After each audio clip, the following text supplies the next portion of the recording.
My husband's estate of $80 million as well as this house will be passed down to me. We don't have any children, so everything is mine. My sister-in-law speaks with such triumph. And my name is Emma, a 45-year-old part-time worker. My husband and I have two sons, a senior and a sophomore in high school. My eldest son is taking the college entrance exam this year. He aspires to be a lawyer and has been studying diligently. He has wanted to be a lawyer since he was a small child, possibly influenced by my older brother Oliver. My brother is a lawyer, and about a few years ago, he established a law firm and even had a few lawyers. My eldest son, who had grown up watching my brother do this, loved to study and always got good grades, even in elementary school. When my brother had heard that my eldest son wanted to be a lawyer, he was overjoyed and encouraged him. My eldest son told my brother whenever they meet, "I will be a lawyer like you, uncle." My brother chuckled as he responded, "Hurry up and become a lawyer and follow in my footsteps." When my brother, who was married but had no children, came to visit us, he gladly plays with my sons and spoils them. My brother's wife was 10 years younger than him. She was an eccentric, or rather a difficult woman who never visited our house, so we never really spoke to her. My brother and I lost our parents when we were young, so when I was about to get married, my brother took place as a parent, and after I married, he married as well. My husband and I were relieved when we knew that my brother was planning to marry a young woman, but when we actually met his fiancée, I was surprised at how grumpy she looked. We were expecting a happy faces because she was about to marry my brother, but she looked at us with a sulky look. I said, "You two are great together," in front of my brother and his fiancée, but I told my true feelings when I returned home and was alone with my husband. I was curious as to why she appeared so unhappy after the marriage was finalized.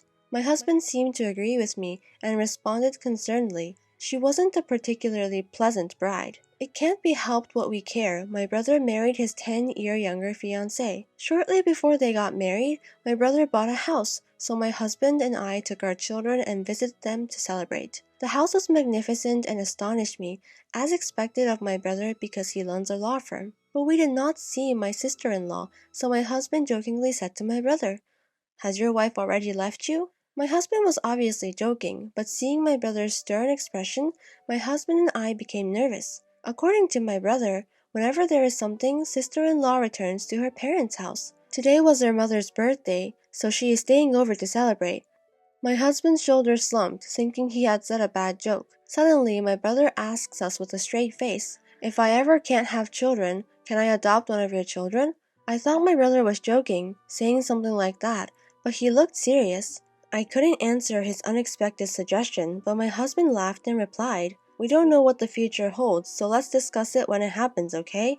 If you are okay with our children, you are free to adopt whichever you want." My husband didn't seem to take it seriously and dismissed it, but I was concerned about the adoption, and more importantly, that my brother and his wife were not getting along. It wasn't my place to intervene because it was their problem, but I was concerned. After that, when we visit my brother's house, or he come over to our house, it was always just him. My sister-in-law never showed up. My brother also never mentioned her, so I avoided asking him about her. They had been married for more than 10 years, and I have almost been forgotten about her existence. This year, my eldest son was accepted into his dream law school. My brother brought up about adoption again, when he came to our house to celebrate my son. Like I said before, "Would you allow me to adopt either of your kids?" he asked. My brother and his wife were unable to have children, and so he asked the question once more. They had just gotten married the last time we discussed it, so there was no sense of hurry, but this time my brother seemed serious. Nonetheless, my husband appeared to take it lightly and responded quickly, "Would you prefer to have our eldest son since he aspires to be a lawyer?" My husband said it so simply, but I was cautious, because it is a major life-changing decision for our sons. Though they were going to be adopted, they would be with my brother. It is their uncle, so my sons would be fine, but I was worried about my sister-in-law. I was concerned that she would mistreat my son, who were not her biological child, so I asked my brother, "Is your wife in favor of adopting?" My brother replied with a sour smile, "Don't worry about her. We've already discussed it." I was relieved to hear that they had already discussed it, But I couldn't make up my mind right away, so I decided to discuss it with my two sons and then make a decision. They are already in high school, so I wanted them to make their own decisions. We didn't go any further that day, but a few days later, I got a call from my brother's lawyer's office. They said he had collapsed. I rushed into the hospital. I found the staffs from the law firm waiting for him with worried expressions. My brother had a stroke at work and was rendered unconscious.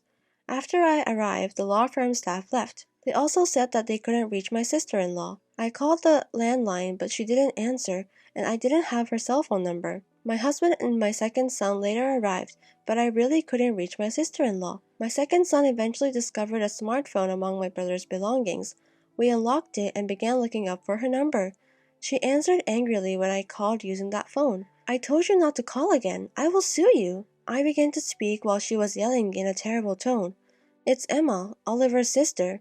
My brother passed out and was taken to the hospital." Then she started talking gently when she realized it's me on the phone. "I'm so sorry, I thought it was Oliver. You said he collapsed?" I told her about my brother's condition and which hospital he was taken to, but she responded happily. "I can't go to the hospital right now because I have things to do, but please notify me as soon as you hear anything." She then hung up the phone. I wondered if she had more important things to do now, even her husband is sick. Now that we know my sister-in-law cannot be any help, we decided to take care of my brother. Since my eldest son had finished his university entrance exams, and he was relaxing at home most of the time, he visited my brother every day on my behalf. My brother never regained consciousness and remained in critical condition, but my sister-in-law never called nor visited the hospital. About a week after my brother was hospitalized, I called my sister-in-law again. She answered the phone quickly and gleefully.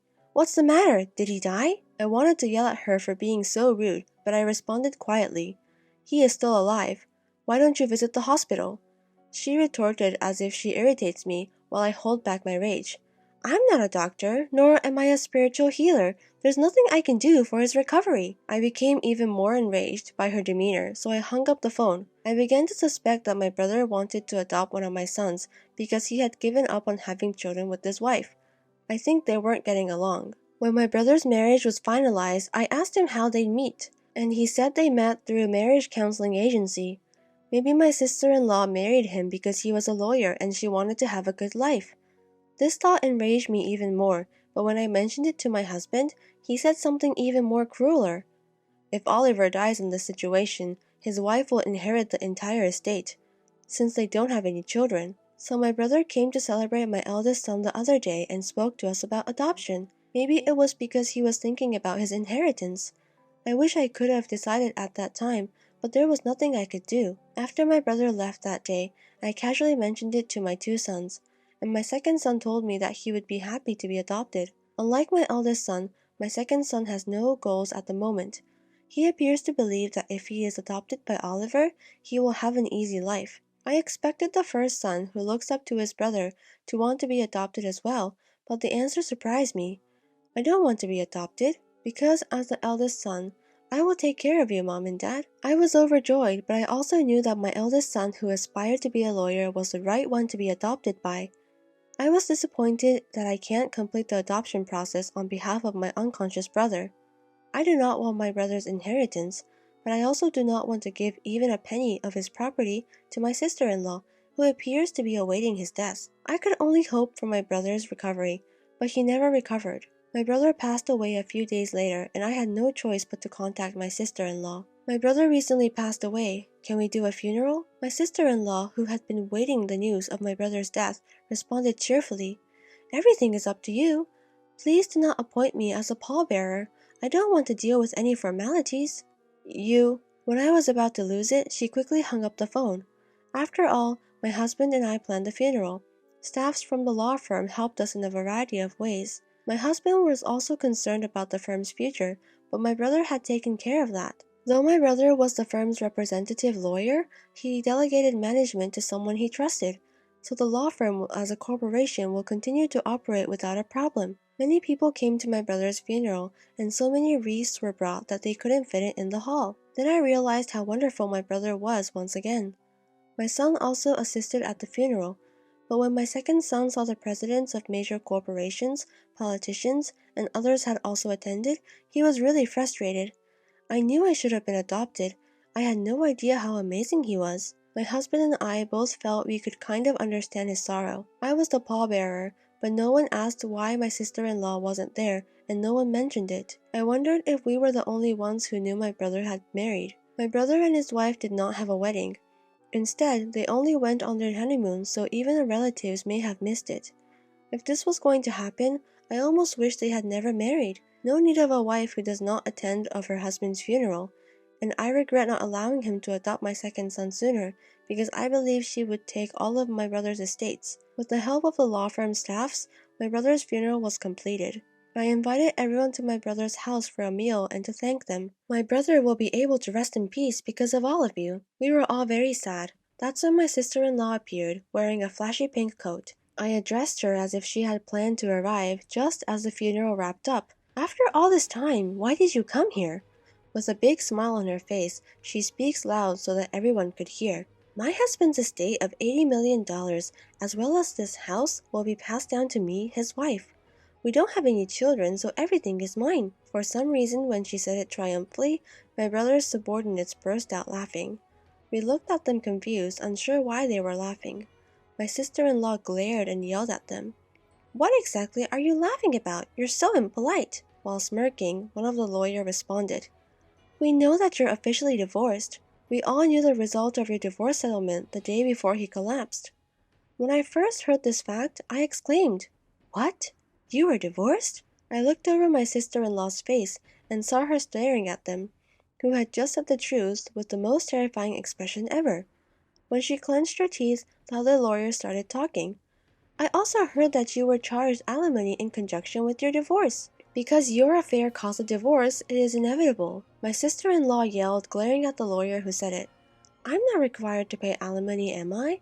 I no longer have anyone to pay. She spoke mockingly, but there was no way she could compete with a legal expert, and she was quickly retorted. The right to alimony will also be inherited, so you will have to pay it to Emma. She's the inheritor. Then I realized for the first time that I was my brother's sole inheritor. If their divorcement was finalized and our parents are gone, so I'm all that's left. She seemed to realize this too, and looked at me with a horrified expression, causing me to step back. But she seems unconvinced and began yelling once more. Don't I get half of the estate now that divorcement is settled? A dismayed-looking lawyer responds. Didn't Oliver give you money when the divorce was finalized? I have a receipt certificate. He also purchased the house before the marriage, so it is not the subject to property division. I enjoyed watching her being lectured by the lawyers regardless of what she said. She seemed to recall something and chatted while laughing a little. There's the life insurance. I should still be the beneficiary. She impressed me with her attitude in a situation where everyone around appeared to be her enemy. She said she changed the beneficiary of Oliver's life insurance to herself. However, the lawyer was also quick to deny about the life insurance. Oliver is a firm man, so I think he changed it when the divorce was finalized. I searched my brother's valuables and discovered the life insurance policy. When my sister-in-law saw this, she took the life insurance policy from me and looked impatiently at the beneficiary, but dropped her shoulders in disappointment. When she returned the certificate to me, I noticed that the beneficiary was me. My sister-in-law, realizing she was getting nowhere, yelled out her true feelings without thinking. I married a lawyer because I thought he is wealthy, but I've only got a little money. In addition, I have to pay alimony. This is a huge mistake. With a grimace, the lawyer replied to her. Oliver said same thing. He said he shouldn't have come for the advice of a marriage counselor. He bemoaned the fact that he had made a huge mistake. My brother had never said anything like that to me, but he had always been truthful with his co-workers and subordinates. Unable to refute anything, my sister-in-law rolled her back and left my brother's house. Later on, she will have to pay the alimony in installments, but she didn't have a job. She began looking for a job quickly, but she has never worked seriously before and quit immediately. She re-registered to the marriage counseling agency and looked for a wealthy man in order to make quick money. And she found the wealthy man, told him she needed money for marriage, and cheated him out of his money. But the man caught on right away and reported her to the police.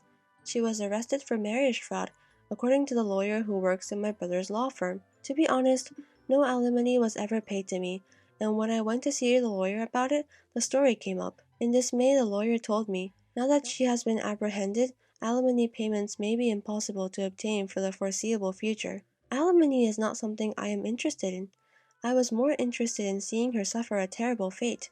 I believe my brother would agree, so I would like the police to investigate thoroughly her other crimes, etc., and charge her as a felon in court. My family moved into a house that my brother had left behind after unexpectedly inheriting his property. My husband and sons were ecstatic to be able to live in a big house after previously living in an apartment. My eldest son is studying law harder than ever before. He observed his brother's colleagues and subordinates lawyers, arguing with his sister-in-law, which made him yearn to be a lawyer. Though he was never adopted by, I hope he will carry on my brother's legacy and become a great lawyer like him.